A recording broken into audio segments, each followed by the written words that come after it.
투표소 봉쇄 집회를 앞세워서 재선거 목소리를 높이고 있는 사람이 있습니다. 지방선거 이후 당내 사퇴 촉구 목소리에도 불구하고 사실상 사퇴를 거부한 장동혁 대표인데요. 장 대표 연일 제기된 사퇴 관련 질문에 뭐라고 답했을까요? 그 목소리 들어보시죠. 이번 부실선거 비판이 대표님 거취에 대한 결산을 요구하는 그 당내 요구를 좀 일축하려는 시도 아니냐 이런 시각도 있거든요. 별도 좋지는 않으실지도 궁금합니다.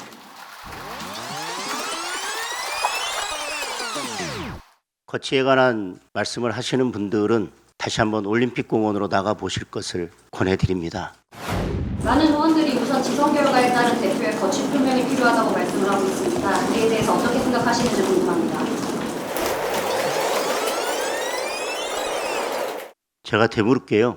객관적인 데이터를 놓고 여러분은 이번 지선 결과를 어떻게 평가하십니까?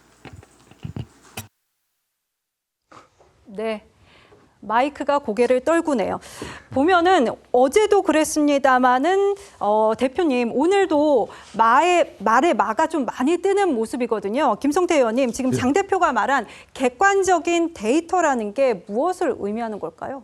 그러니까 이제 전국 투표율에서 비록 이제 지방선거 결과는 이제 12대 4로 국민의힘이 참패를 했지만은 투표율을 봐라. 그리고 서울시장 선거 그리고 이제 부산 북구갑에서도 이기고 평택을에서도 이기지 않았느냐 그 이야기를 하는 거예요. 그렇지만 이제 사실상 그 지난 2022년 지방선거 결과를 통해서 강력단체장만 하더라도 국민의힘이 12개를 가졌습니다. 그런데 이번 같은 경우는 4개밖에 우리가 얻지를 못했어요. 그러면 이건 선거 결과는 분명히 참패인 거죠. 올해가 대한민국 헌정 역사 48년입니다. 78년인데요.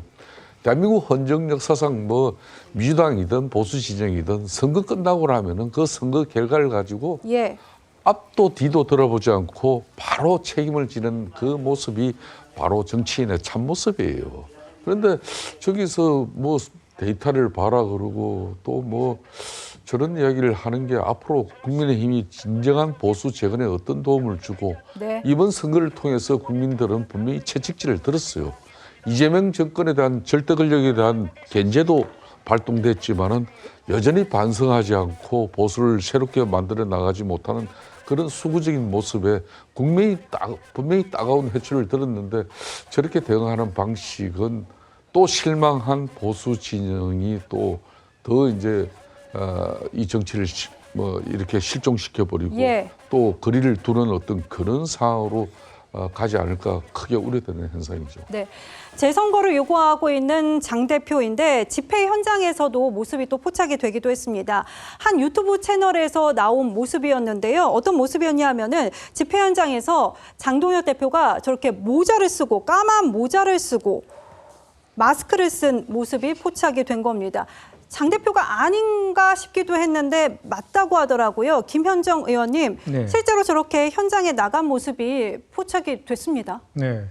그러니까 지금 장동혁 대표는 그 지방선거와 보궐선거 패배에 대해서 당내에서 지금 책임론이 분출되고 있잖아요. 그 책임론을 잠재우기 위해서 정치쇼를 지금 하고 있는 것인데 아까도 그 답변에 보면 한 18초인가에 그 침묵하다가 그 현장에 나가보라고 하잖아요. 그 현장은 지금 그 선관위의 그 잘못된 그 선거 관리, 그러니까 뭐 부실한 투표 관리에 대해서 그 항의하는 집회잖아요. 근데 그것을 부정선거로 지금 치환시켜가지고 지금 주장하려고 하는 거잖아요. 그리고 그 데이터를 보라고 이렇게 하는 것들 있지 않습니까? 그것도 보면 지금 그 지방선거 같은 경우는 서울과 경남에서 이겼잖아요.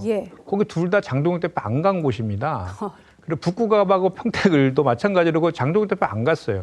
우연찮게도 참 거리두기 한 곳만 승리를 했죠. 그렇습니다. 그러니까 장동혁 대표의 전략은 본인이 안 가서 승리한 것이라는 것을 얘기하고 있는 것인지는 모르겠지만 전 본인하고는 전혀 상관없는 곳만 이겼거든요. 그러니까 오히려 정말 자기 체면 정신승리, 유체이탈압을 지금 하고 있는 것인데 저기에 저렇게 사보까지 해갖고 당대표가 가서 저렇게 모자 쓰고 저거 하는 모습들을 국민의힘 지지자들이 당원들이 보면 어떤 생각을 할까? 저는 참 정말 좀 참담하다는 생각을 하지 않으실까 생각하고 빨리 그 국민의힘에서 대표를 어떻게 좀 하셔야 될 것 같아요. 아유, 네. 국민들과 당원들은 선거 패배에 대한 책임을 분명히 묻고 있는데 선관위 그냥 투표 관리 잘못했다는 그런 잘못만 따지는 동문서답식으로 지금 현재 대응하고 있거든요. 네. 그리고 이렇게 자 재선거 문제는 이게 현행법상 지금 이게 국회에서도 이제 국정조사를 하고 이게 선관위가 정말 잘못한 부분 그리고 오세훈 시장이 사퇴를 한다든지 안 그러면 승복을 한 정원호 이제 서울시장 후보가 예. 이걸 갖다 손을 제기해가지고 법원에서 이 선거는 잘못됐으니까 재선거를 해야 된다. 이 판단을 오로지 법원밖에 할 수 없는 건데 저렇게 정치적 구호를 가지고 공당의 제1야당 대표가 당에서 아무런 결정 없이 혼자 가서 재선거를 주창하고 있는 게 나는 걱정이에요. 네, 알겠습니다. 그래서 제가 그래서 말씀드린 게 공당이자 국민의힘이 네. 국민의힘에서 당대표가 저렇게 하는 거에 대해서 방치하면 안 된다. 그 말씀을 드리는 건데 평론만 하시면 어떡하십니까? 내가 지금 뼈치를 안 들고 있는 게 한이에요. 네, 알겠습니다.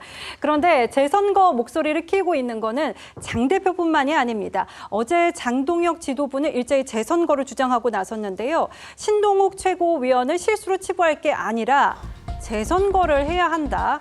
그리고 김재원 최고위원도 재투표, 재선거 등을 모두 검토해야 한다. 김민수 최고위원 역시 전국 단위의 재선거를 강력히 촉구한다고 합니다. 김성태 의원님 계속 같은 질문이 반복될 수밖에 지금 없습니다. 저게 국민의당의 입장이 아닌 거잖아요. 저 일부 지도부의 목소리인 거잖아요. 그러니까 장동혁 대표 입장에서는 본인이 이번 선관위에서 이제 정말 부실 선거의 결과는 이게 국민들이 수용하고 납득할 수 없는 그런 결과였기 때문에 반드시 재선거를 해야 된다는 정치적 소신이 있으려면은 이걸 당내에서 언제 의원들과 의원 총회를 열어서 이걸 수기를 해야죠. 밤을 새우는 맨날 며칠 밤을 새우더라도 토론을 해가지고 이거는 우리 당론을 재선거로 갈 수밖에 없다.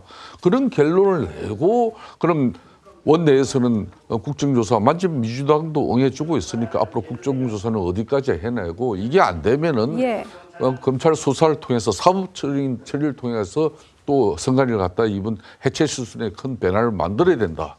또 이 부분에 대해서도 법원의 결정이 있을 때까지 우리가 가열찬 투쟁을 하자. 이렇게 나가야 맞는 건데 이런 모든 걸 다 접어놓고 혼자서 그냥 일방통행식으로 저렇게 재선거 확고한 의지를 가지고 그러면 앞으로 우리 당이 저 말은 오세훈 서울시장 천신만고 끝에 당선된 사람 본인이 사퇴를 하지 않고 민주당 정원호 후보가 승복을 한 상태에서 결국은 오세훈 서울시장 사퇴하고 재선거 하라는 이야기?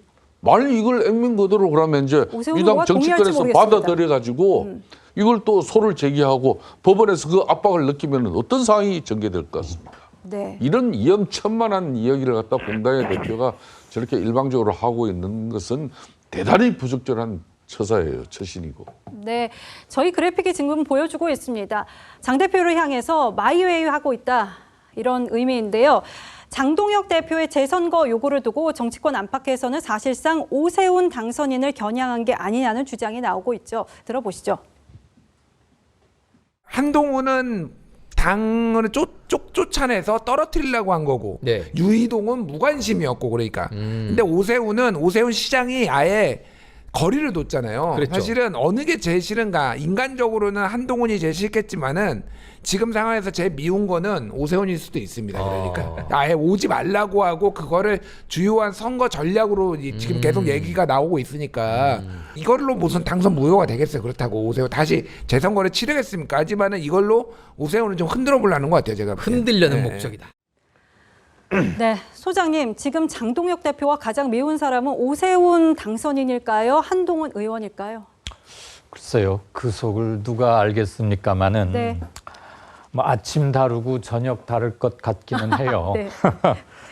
유세 오지 말라 그랬잖아요. 귀하가 우리 안 도와줘야 실질적으로 돕는 거다 그랬으니까 같은 지붕을 이고 살 수 없게 된 지는 애저녁이었던 것 같고요.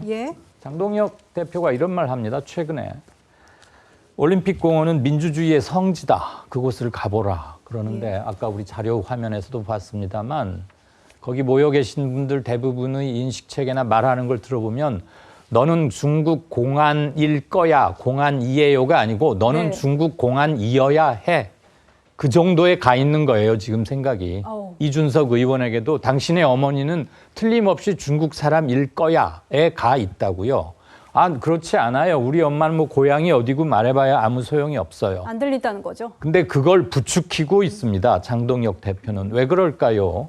선거 누가 봐도 책임이 막중하고 진 거고 그거에 대한 패배의 책임을 짓고 지금 맡고 있는 직에서 내려오는 게 당연하건만 차일피일 미루면서 재선거 얘기로 옮아가고 있는 것이죠. 네. 아주 안쓰러운 정치적 연명책이라고 봅니다.